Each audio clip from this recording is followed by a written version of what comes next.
Moody's Investor Service today changes outlook on U.S. banking system to negative from stable on the back of the collapse of the Silicon Valley Bank and two others.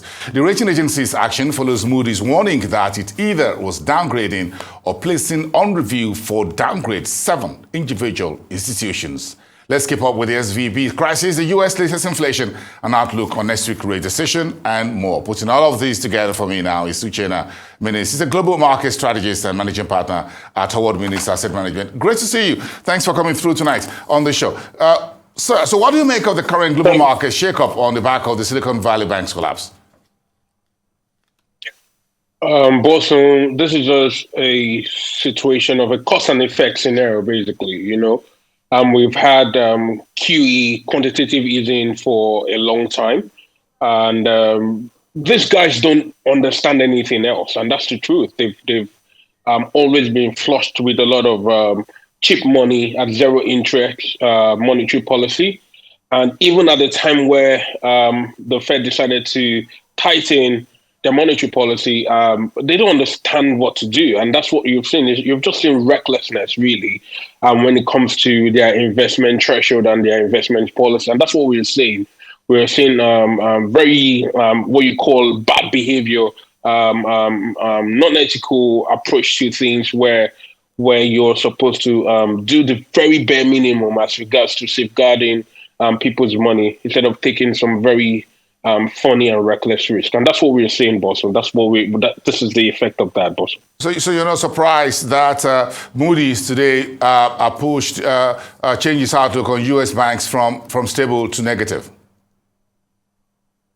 Yeah, I mean, it's after the effect, right? I mean, that's what's happening after the effect. I'm sure I'm going into the books and understanding how reckless this institutions have taken this kind of risk. I'm sure they would have seen this. That's what they do, and reacting now. Yes, they have downgraded, but they would always come back to adjust this. As you can see, the Federal Reserve and the Treasury has sort of stepped in to guarantee all depositors even beyond the 250,000 threshold. In short, what we are hearing now is bank deposits for deposit collecting banks have a swap line of close to 17.6 trillion.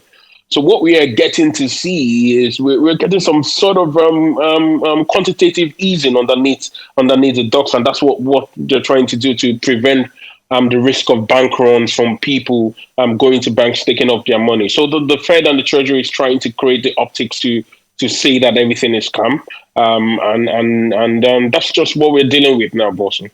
It was that why everybody seems to be running to Bitcoin and it's causing sort of cryptos. Bitcoin in US dollars is about 5.34% right now, trading around 25,413.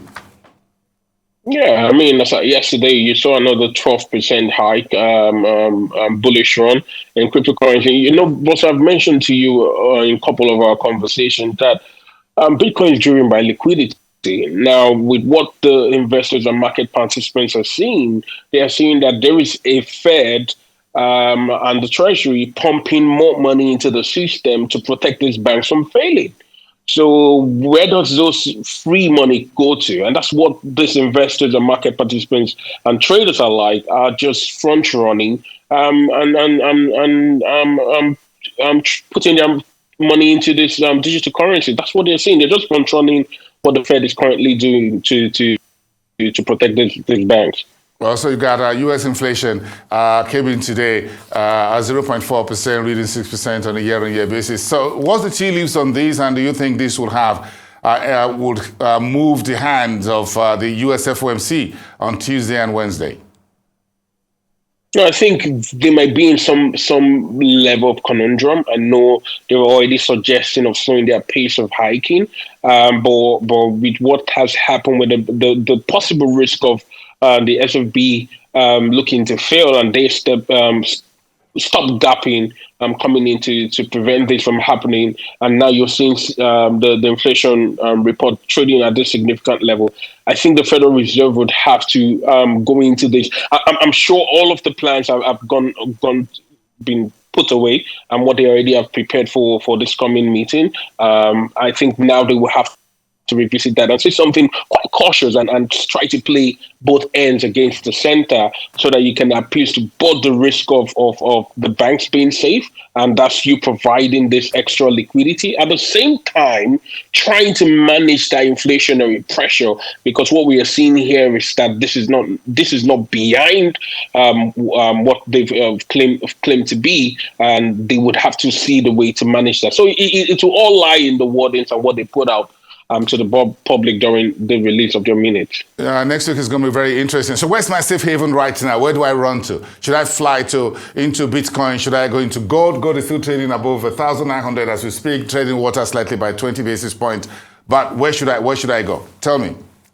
I mean, it's gold right now. I mean, gold is clearly saying that, well, the intrinsic value doesn't concern itself with bankers doing some sort of personal risk and taking ambitious play on your money. So gold, we could see gold rally. As I said, the digital currencies are very reliant on liquidity. Once there is the availability of liquidity, you will see the digital currency rally, and that could change in a few months. We don't know. So for me, if you want a long-term plan in terms of hedge against inflationary risk and also devaluation, you should stick with the precious metal, boss, on gold precisely. I'll try. I'll dig for gold. But if I've got some diamonds are forever. Maybe I'm gonna just take one of the two. Very insightful perspectives. Thank you so much in the global markets right now. Thank you so much for your time tonight. Uchenna Minnis, global market strategist and managing partner at Howard Asset Management. Thank you so much. Have a pleasant evening.